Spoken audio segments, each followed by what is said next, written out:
cosas que perdimos en el fuego. Relato. Tela de araña. Es más difícil respirar en el norte húmedo, ahí tan cerca de Brasil y Paraguay, con el río feroz custodiado por mosquitos, y el cielo que pasa minutos de celeste límpido, a negro tormenta. La dificultad se empieza a sentir enseguida, ni bien se llega, como si un abrazo brutal encorsetara las costillas. Y todo es más lento. Las bicicletas pasan muy de vez en cuando por la calle vacía a la hora de la siesta. Las heladerías parecen abandonadas, a pesar de los ventiladores de techo que giran para nadie. Las chicharras gritan histéricas en sus escondites. Nunca vi una chicharra. Mi tía dice que son unos bichos horribles, unas moscas espectaculares, de alas verdes que vibran y te miran con sus ojos lisos y negros. No me gusta el nombre chicharra. Ojalá mantuvieran siempre el nombre cícadas, que se usa solo cuando están en etapa ninfal.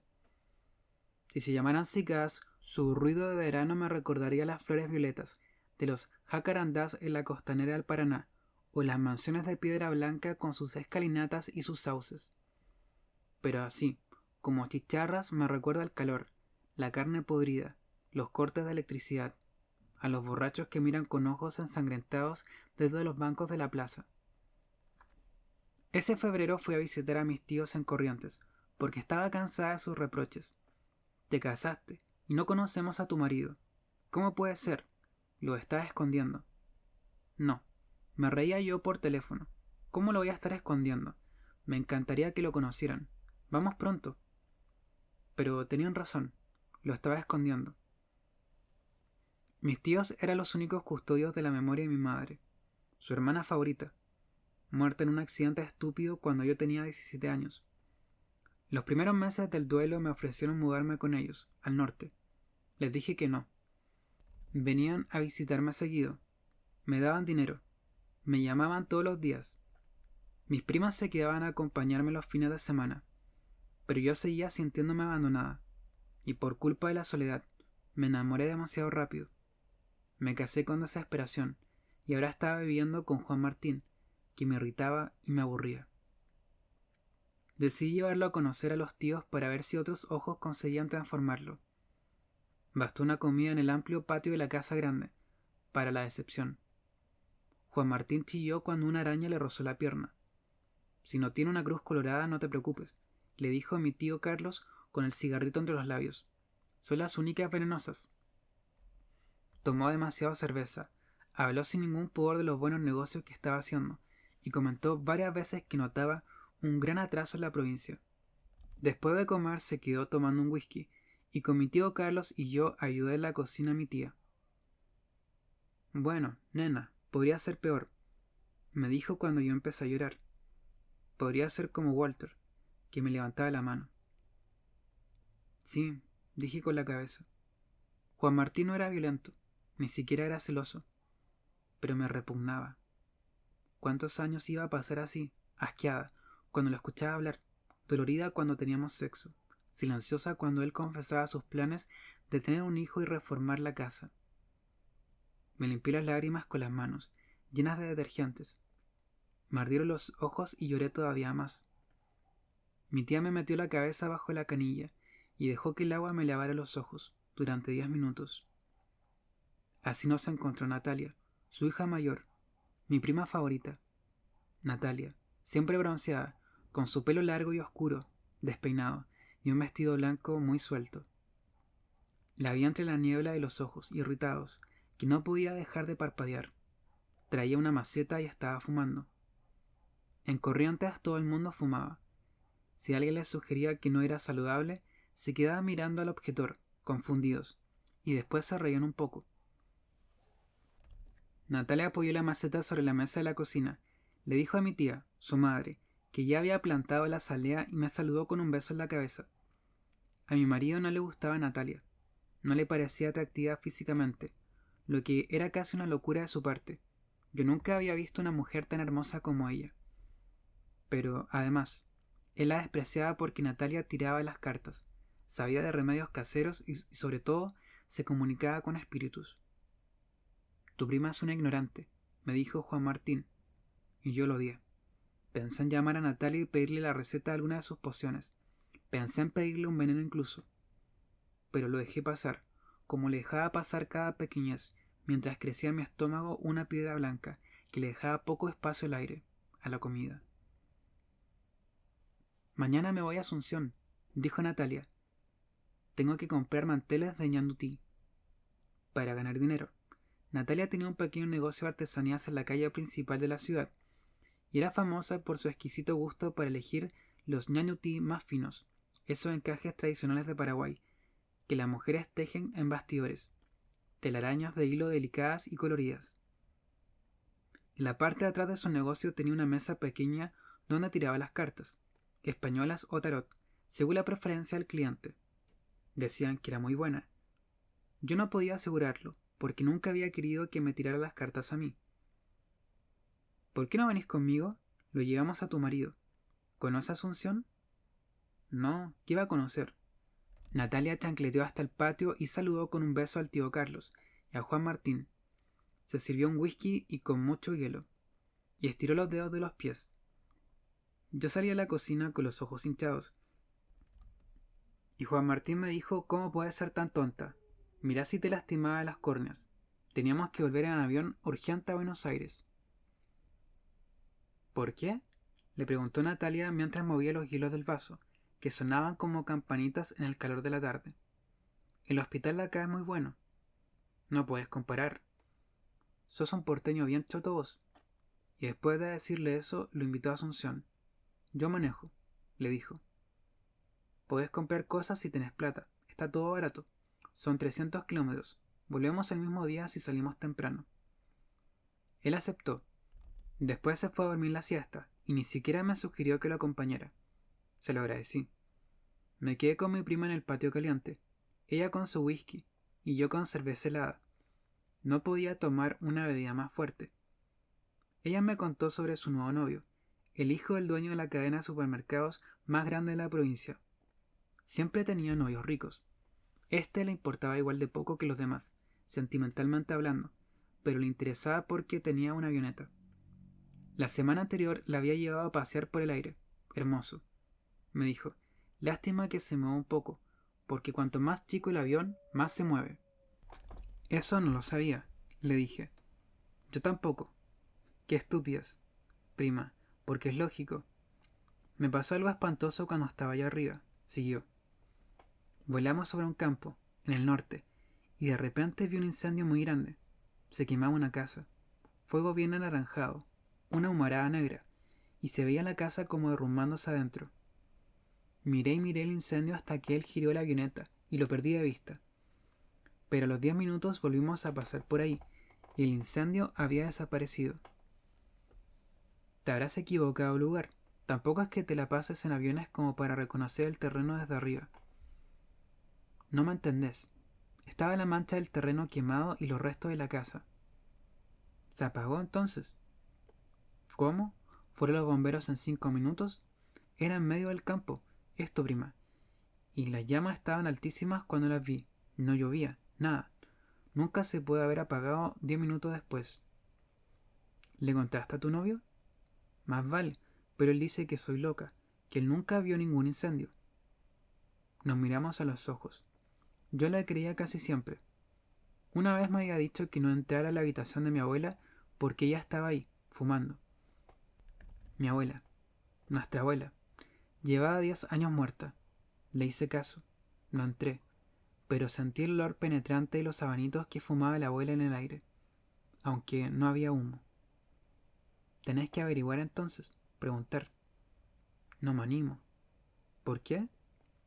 Porque no sé si el incendio ya pasó o va a pasar. Salimos de noche, a las 5 de la madrugada. Juan Martín estuvo a punto de dejarnos ir solas, porque según él, apenas había dormido, culpa del calor y del corte de luz que lo había dejado sin ventilador. Pero yo, en la oscuridad, despierta, lo había escuchado roncar y hablar en sueños. Mentía y se quejaba, y cada día era idéntico al anterior. Mi prima Natalia tenía un Renault 12, el auto más común de los años 80, y cuando empezó a salir el sol sobre la ruta 11, vi que en el limpiaparabrisas estaban atrapados muertos, muchos caballitos del diablo. Mucha gente los confunde con libélulas, pero los caballitos del diablo, aunque de la misma familia, son distintos. Son menos gráciles, tienen los horribles ojos más separados y el cuerpo, ese cuerpo recto y vagamente fálico, más largo. Son más perezosos, también. Yo siempre les tuve miedo, y nunca entendí que años después se pusieran de moda entre los adolescentes, que se tatuaban diseños tiernos, delfines y mariposas, y también las horribles libélulas con sus ojos ciegos. Algunos le dicen aguaciles, porque suelen aparecer en bandadas antes de una lluvia. Cuando hace mucho calor, a mí ese nombre me hacía pensar en alguacil, el oficial de justicia, y creo que mucha gente llamaba hacia el insecto, como un policía del aire. La ruta hasta Asunción es aburrida y monótona, de a ratos palmeras con bañados, de a ratos selva, mucho más de vez en cuando una pequeña ciudad o un pueblo. Juan Martín dormía en el asiento de atrás, y yo a veces lo miraba por el espejo retrovisor. Era atractiva a su manera, privilegiada, con su corte de pelo elegante y la chomba con el cocodrilo de Lacoste. Natalia fumaba su largo Benson and Hedge, pero no hablábamos porque iba muy rápido, y el ruido nos hubiese obligado a gritar. Yo quería contarle más cosas sobre mi matrimonio. Cómo Juan Martín me corregía constantemente. Si yo tardaba en servir la mesa, era un inútil. Alguien que estaba ahí parada haciendo nada como siempre. Si tardaba en elegir algo, lo estaba haciendo perder tiempo a él, siempre tan decidido y desapegado. 10 minutos de dudas sobre a qué restaurante ir era una noche de resoplidos y malas contestaciones. Yo siempre le pedía perdón, para no pelear, para que no fuera peor. Nunca le decía todo lo que me molestaba de él, que eructara después de comer, que nunca limpiara el baño ni aunque se le rogara, que se la pasara quejándose sobre la calidad de las cosas, que cuando le pedía un poco de humor siempre dijera que ya era tarde para eso, que había perdido la paciencia. Pero me quedé callada. Cuando paramos a almorzar, compartí una polenta con mi prima, mientras Juan comía su bife con ensalada de todos los días. Nunca quería comer otra cosa. A lo mejor milanesas o pastel de papas, y pizza, pero solamente los fines de semana. Era aburrido, y yo era estúpida. Tuve ganas de pedirle a alguno de los camioneros que me atropellara, y me dejara destripada en la ruta. Partía como las perras que había muertas sobre el asfalto de vez en cuando, algunas de ellas embarazadas, con todos los cachorros agonizando a su alrededor, demasiado pesadas para correr rápido y evitar las ruedas asesinas. Faltaba menos de una hora para entrar en Paraguay, y preparamos nuestros pasaportes. Los oficiales de migraciones eran militares altos y morenos. Uno estaba borracho. Nos dejaron pasar sin darnos mayor importancia, aunque nos miraron el culo y comentaron en voz baja, con risitas. Era esperable y relativamente respetuosa la actitud. Estaban ahí para dar miedo, para disuadir de cualquier desafío. Juan Martín empezó a decir, cuando ya estábamos lejos del puesto de control, que había que denunciarlos. ¿Y a quién le vas a denunciar si ellos son el gobierno, chamigo? Le preguntó Natalia, y yo, que la conocía bien, escuché en su voz algo más que burla. Había desprecio. Después me miró incrédula, pero ninguno de los tres dijo nada más. Natalia, que conocía bien Asunción, llegó rápido al Mercado 4 y dejó el auto cerrado a unas 2 cuadras. Que caminamos acosados por vendedores de relojes y de manteles, chicos mendigos, una madre y su hija en silla de ruedas, todo bajo la mirada de los militares con sus uniformes marrón verdoso y las armas enormes que parecían antiguas, viejas, poco usadas. El calor y el olor del mercado resultaban un golpe físico. Me quedé parada cerca del puesto de naranjas. Allá las llaman toronjas. Tiene una especie de ombligo deforme y un sabor soso. En el puesto cercano a la entrada les volaban alrededor unas mosquitas que yo detestaba, no porque me dieran asco, sino sencillamente porque no sabía cómo matarlas. Moscas pequeñas atraídas por la fruta que parecían pequeños fragmentos de oscuridad. Voladores, porque había que tenerlas muy cerca de los ojos para verles alas o patas, o cualquier característica de bicho. No compré a pesar de que la vendedora bajaba, y bajaba el precio. 3 guaraníes, 2 guaraníes, 1 guaraní. Los carretilleros corrían por los pasillos con cajas, algunas de fruta, otras de televisores y grabadores doble casetera, otras de ropa. Juan Martín estaba callado y Natalia caminaba muy decidida adelante, con su vestido blanco y las sandalias chatas de cuerpo. Se había atado el pelo por el calor y la cola de caballo se movía de un lado a otro, como si tuviera su viento personal. «Esto es todo contrabando», dijo de repente Juan Martín, y lo dijo en voz bien alta, como para que algunos puesteros y vendedores que iban de un lado a otro lo miraran. Me paré en seco y lo agarré del brazo. «No digas así», le dije al oído. «Son todos delincuentes. ¿Dónde me trajiste? Esta es tu familia». Las náuseas se me mezclaron con las lágrimas, y le dije que íbamos a hablar después, que ahora se cayera la boca. Que sí, en efecto, ahí debía haber unos cuantos delincuentes, y nos iban a matar si él seguía provocándolos. Lo miré de arriba abajo, los zapatos náuticos, las manchas de transpiración bajo las axilas, los anteojos negros sobre el pelo. Ya no lo quería. Tampoco me atraía, y se lo hubiese entregado a los militares de Stroessner para que hicieran con él lo que se les ocurriese. Me apuré a seguir a Natalia, que ya estaba en el puesto de la señora que vendía ñanduti. Una mujer más joven tejía en el telar con colores vivos. Era el único lugar de ese mercado interminable y ruidoso que tenía cierta tranquilidad. La gente paraba y preguntaba los precios, y la señora contestaba en voz baja, pero la escuchaban, a pesar de las radios. El chámame incluso, un hombre que tocaba el arpa para los pocos turistas que esa mañana calurosa se habían acercado a comprar barato en Asunción. Natalia se tomó su tiempo, dudó entre varios manteles y finalmente eligió 5 juegos.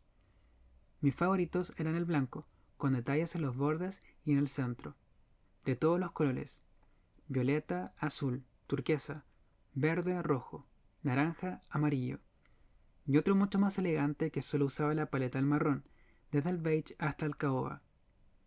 Se llevó 5 juegos con sus servilletas, unos 30 centros de mesa y muchos detalles para pegar en vestidos y camisas, especialmente en guayaberas, que conseguía en un puesto más lejano. Para encontrarlo había que adentrarse en los pasillos del mercado. Yo la seguí, y ni me fijé en si Juan Martín venía atrás de mí. Me preguntaba por qué llamarían al ñanduti tela de araña.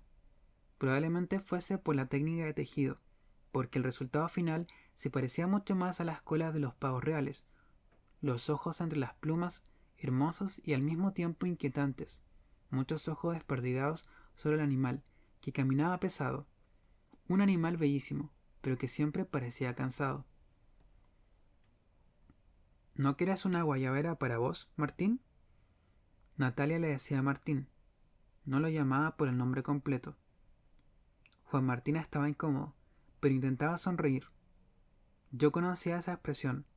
Era su estado de perdonavidas, de yo hice lo posible, para, después, cuando todo se fuera al demonio de vuelta, echármelo en cara, refregármelo en la cara. Yo quise, pero vos no ayudás, nunca ayudás. Se compró la guayabera aunque no quiso probársela. Primero hay que lavarla, me dijo con reproche, como si la camisa pudiese estar envenenada. Cargó con una de las bolsas de plástico de Natalia, que igual no pesaba nada, eran telas, y dijo, por favor, salgamos de este infierno. Como la salida no estaba señalizada, estaba obligado a seguirnos, a seguir a Natalia en realidad, y le vi en los ojos el disgusto y el resentimiento. Mi prima me agarró de bracete y fingió que admiraba una pulsera de plata y lapislázuli que Juan Martín me había regalado durante nuestra luna de miel en Valparaíso. Errores cometemos todos, me dijo. Lo importante es arreglarlos. ¿Y cómo se arregla esto? Chamiga, lo único que no tiene solución es la muerte. A Juan Martín no le gustó el camino entre el mercado y la costanera. Le pareció que la ciudad estaba sucia y miserable. No le gustó el palacio de los López y después, en la playa del río, empezó casi a gritarnos.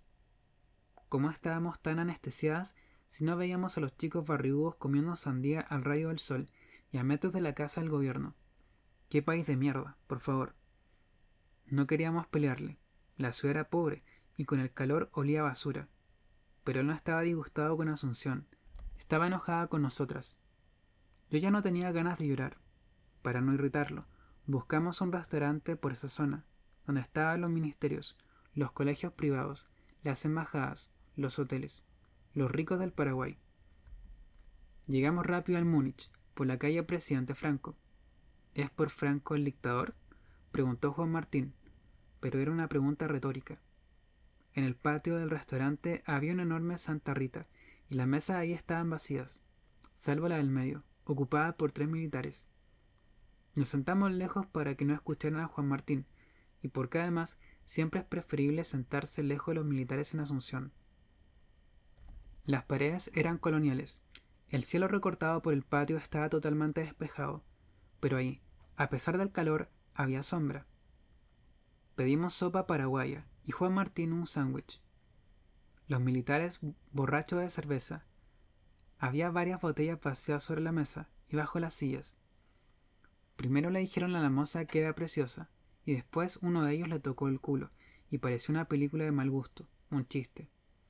El hombre con la chaqueta del uniforme desprendida, y el vientre demasiado distendido, unos escarbadientes en los labios, las risas grotescas y la chica que trataba de rechazarlos, y decía: ¿se van a servir algo más? Pero no se atrevía a insultarlos, porque ellos llevaban las armas en la cintura, y algunas otras estaban apoyadas en el cantero a sus espaldas. Juan Martín se levantó y me imaginé lo que iba a pasar. Iba a gritar que la dejaran tranquila, se iba a ser el héroe y nos iban a detener a los 3. A nosotras 2 iban a violarnos en los calabozos de la dictadura, noche y día, y a mí me iban a picanear sobre el vello púbico, que era tan rubio como el cabello de mi cabeza, y se babearían diciendo gringuita de mierda, argentinita de mierda, y a Natalia posiblemente iban a matarla pronto, por morena, por bruja, por desafiante. Y todo porque él necesitaba hacerse el héroe, y probar vaya a saber qué cosa.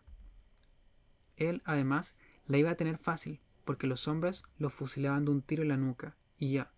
No eran putos los militares paraguayos, claro que no. Natalia lo paró. Pero no te das cuenta lo que hacen, la van a violar. Me doy cuenta de todo, dijo Natalia, pero no podemos hacer nada. Nos vamos ya. Y Natalia dejó dinero sobre la mesa, y arrastró a Juan Martín hasta el auto. Los militares ni nos vieron, concentrados en torturar a la chica. En el auto, Juan Martín nos dijo todo lo que pensaba de nuestra cobardía, y cómo le dábamos vergüenza y asco. Era las 6 de la tarde. Habíamos pasado muchas horas en el mercado, y tratando de pasar por la costanera, y el centro aguantando los chillidos de mi marido. Natalia quería llegar temprano, para poder cenar en Corrientes, así que arrancó el auto y salió de Asunción, cuando el sol se ponía rojo, y los vendedores de frutas se sentaban a tomar algo fresco debajo de las sombrillas. El auto se paró en la ruta, en algún lugar de Formosa. Empezó a corcovear como un caballo rebelde, y de repente se detuvo. Cuando Natalia intentó hacerla arrancar de vuelta, reconocí el ruido impotente del motor ahogado y exhausto. Si volvía a arrancar, lo iba a hacer en un rato largo. La oscuridad era total. En ese tramo la ruta no tenía iluminación, pero lo peor era el silencio, cortado apenas por alguna ave nocturna, por deslizamientos entre las plantas. Ahí era casi selva, monte espeso, por algún camión que sonaba muy lejano, que no iba a pasar a nuestro lado para salvarnos. ¿Por qué no le echas una mirada al motor?, le dije a mi marido. Ya me había molestado bastante que no se ofreciera a manejar en el viaje de vuelta, que ni siquiera le hubiese preguntado a mi prima si estaba cansada. Yo no sabía manejar. ¿Por qué era tan inútil? Había sido tan mimada por mi madre muerta. ¿A nadie se le había ocurrido que tendría que solucionar cosas sola? ¿Me había casado con ese imbécil porque no sabía qué hacer ni de qué trabajar? En la oscuridad, entre la vegetación que más bien se adivinaba, brillaba las luciérnagas. Odio que las llamen bichitos de luz. Luciérnagas es una palabra hermosa. Una vez había atrapado unas cuantas en un frasco vacío de mayonesa, y me había dado cuenta de lo feas que son. Parecían cucarachas con alas. Sin embargo, habían sido bendecidas con la más pura justicia, quietas y sin volar. Eran bichos que parecían plaga, pero cuando volaban y relampagueaban, era lo más cercano a la magia, un presagio de hermosura y bondad. Juan Martín pidió una linterna y salió sin refunfuñar. Me di cuenta, mirándole la cara a la débil luz del interior del auto, de que estaba asustado. Abrió el capó y nosotras apagamos la luz para no gastar batería. No veíamos qué hacía, pero de repente escuchamos que bajaba el capó de un golpe y y se metía corriendo al auto, con el cuello chorreando de sudor. «Me pasó una víbora por el pie», gritó, y la voz se le quebró como si tuviera flema en la garganta. Natalia no quiso fingir más, y se rió de él, golpeando el volante con los puños. «Serás pelotudo», le dijo, y se secó las lágrimas de risa. «¿Pelotudo?», gritó Juan Martín. «¿Y si me muerde y es venenosa, qué hacemos?» «Esto es en medio de la nada». «No te va a morder nada, quédate tranquilo». «¿Qué sabes vos?» «Más que vos sé». Nos callamos los tres. Yo escuchaba la respiración de Juan Martín y juraba en silencio que nunca más iba a tener sexo con él, ni aunque quisiera obligarme con un arma. Natalia salió del auto y nos dijo que dejáramos las ventanillas bajas si no queríamos que entraran bichos. Se van a morir de calor, pero es una cosa o la otra. Juan Martín se agarró la cabeza y me dijo: nunca más venimos acá, ¿me entendés? Natalia caminaba por la ruta vacía y yo la iluminé desde adentro del auto con la linterna. Fumaba y pensaba. Le conocía el gesto. Juan Martín intentó arrancar otra vez, pero el auto sonó más ahogado y lento que antes. «Seguro que tu prima se olvidó de ponerle agua», me dijo. «No», le contesté, «porque no está caliente el auto. ¿Y no te diste cuenta cuando miraste el motor?» «¿Qué viste, No sabes nada». Juan Martín, y me estiré en el asiento de atrás. Me saqué la remera, me quedé en corpiño. Una vez habíamos hecho esto mismo camino con mi tío Carlos y mi mamá. No recuerdo para qué necesitaban ir a Asunción. Habían cantado todo el viaje, de eso sí me acordaba. Canciones sobre el puente Pexoa, el pájaro Chougui y el cosechero. Por el camino yo tuve ganas de hacer pis, y no me animé a bajarme los shorts en el monte, así que llegamos a una estación de servicio. Mi tío le pidió la llave al encargado y entré en el bañito del costado, el que usaban los camioneros. El bañito todavía me perseguía en sueños. El olor era brutal. Había dedos de mierda sobre los azulejos celestes. Sin papel higiénico a la vista, mucha gente se había limpiado con los dedos. ¿Cómo podían hacer una cosa así? La tapa negra del inodoro estaba llena de bichos. De langostas, sobre todo, y grillos. Hacían ruidos, un zumbido que se parecía al de una heladera. Salí corriendo y llorando, y me bajé los shorts y me iba al costado de la estación de servicio. Nunca le dije nada a mi tío, ni a mi mamá.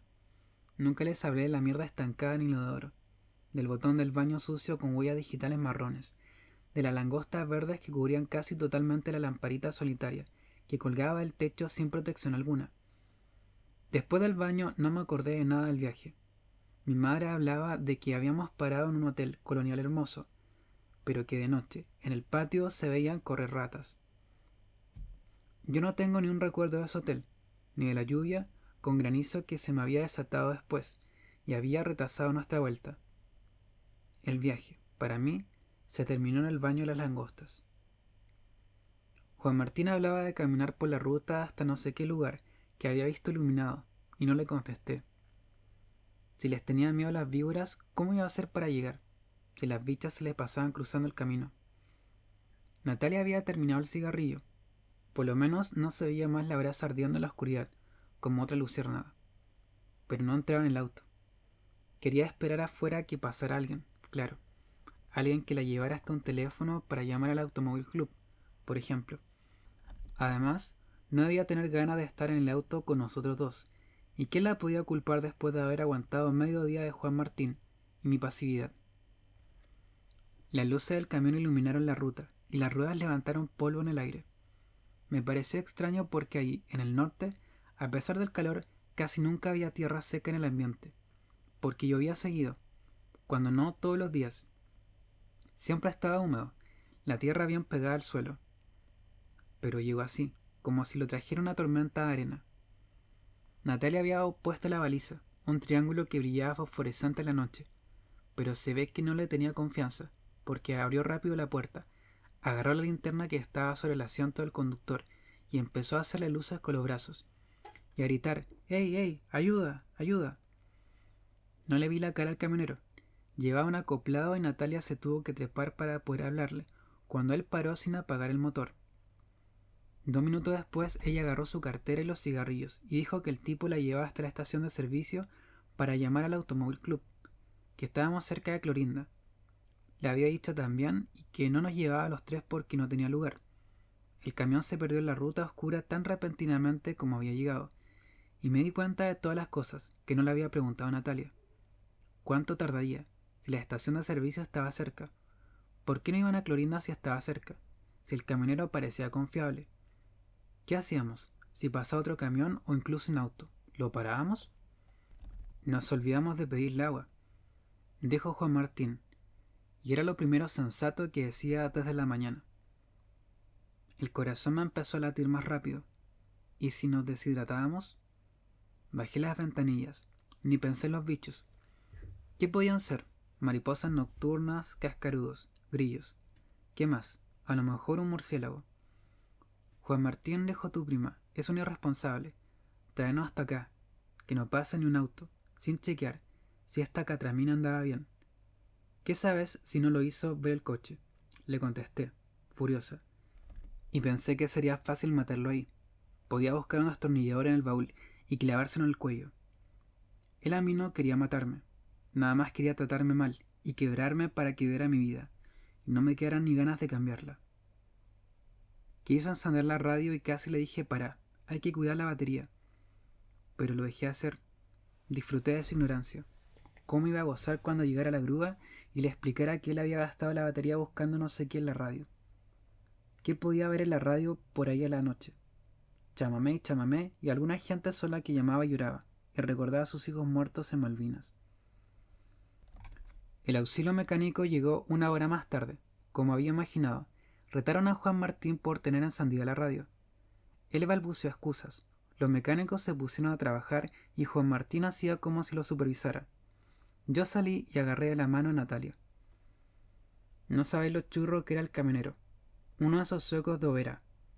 Una bomba. Va a pasar la noche en Clorinda. Me parece que me quedo con él. Si el auto anda, que te lleva a Corrientes el pelotudo de tu marido, me dijo en voz baja. Pero el auto no arrancó, y tuvieron que arrastrarnos a los tres hasta Clorinda, en Formosa. El auto se quedó en la dependencia del Automóvil Club de la ciudad, pero nos llevaron, con toda amabilidad, hasta el hotel que les indicó Natalia, pomposamente llamado Embajador. Era blanco y con arcadas coloniales, pero yo sabía, de verlo desde afuera nada más, que iba a tener olor a humedad, y que quizá no tuviese agua caliente. Tenía un restaurante, eso sí, una parrilla más bien, con varias mesas de plástico blanco donde había una familia y algunos hombres solos. Vamos a bañarnos, le dije a Juan Martín, y después comamos algo. Cuando nos daba las llaves del hotel, entró en la recepción el que sin duda era el camionero. Natalia se le acercó correteando como un adolescente. El tipo le sacaba 2 cabezas, tenía los brazos anchos y el pelo rubio muy corto. Buenas noches, nos dijo, y sonrió. Parecía encantador, pero podía ser cualquier cosa. Un degenerado, un golpeador, un violador.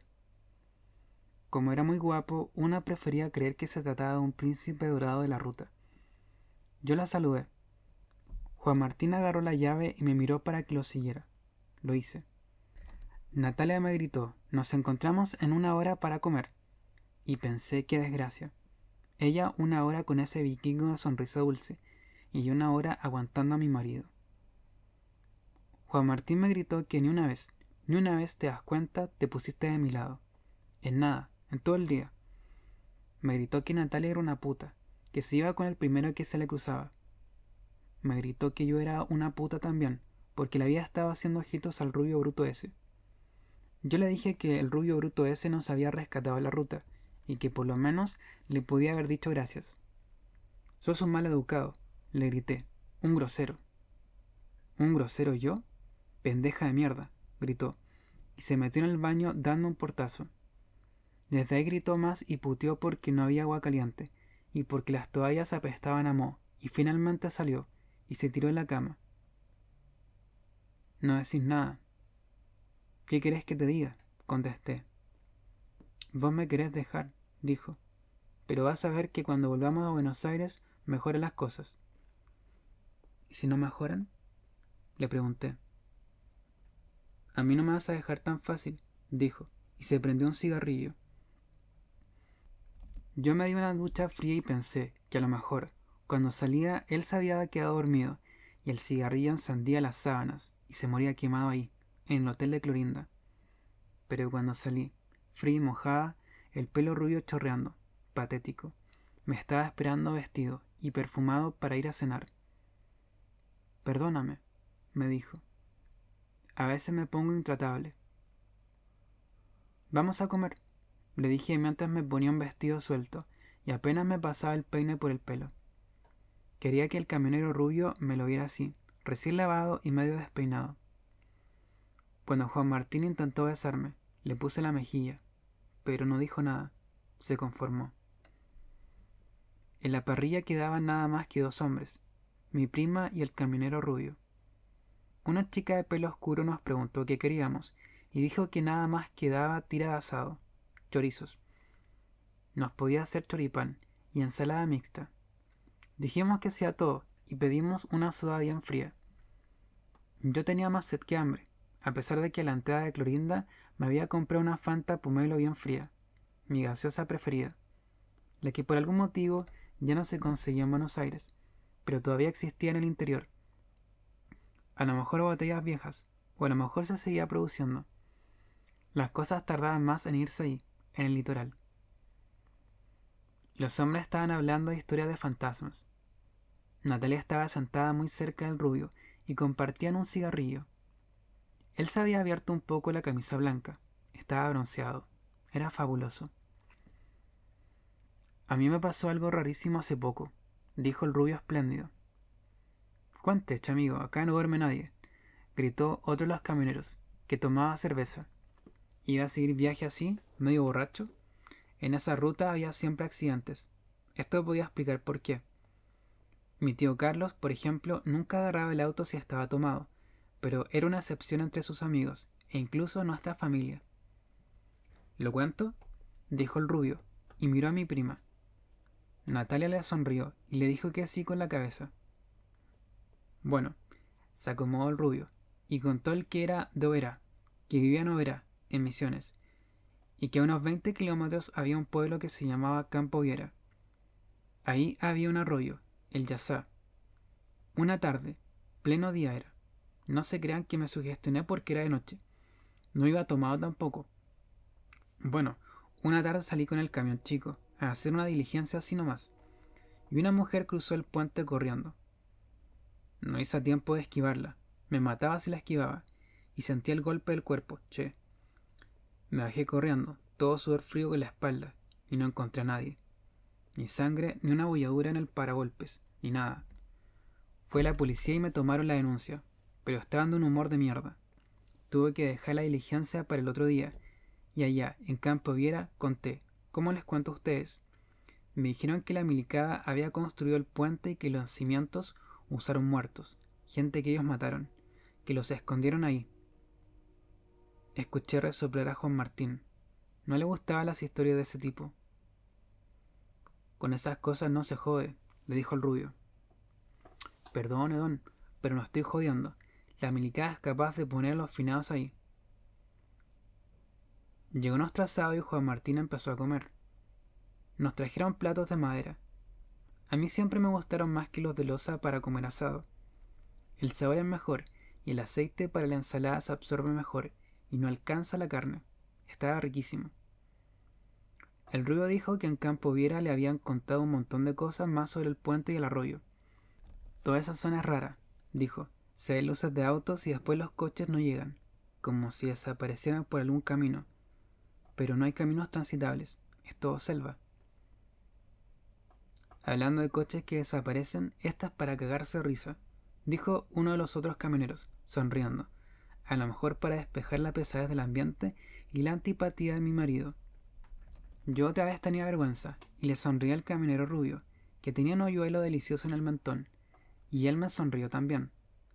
Ojalá se pusiera de novio con Natalia, pensé, y ojalá Natalia se aburriera de él como se aburre de todos, y entonces él se diera cuenta de que siempre, desde el primer momento, desde que nos miramos a los ojos en la recepción del hotel, estuvo enamorado de mí.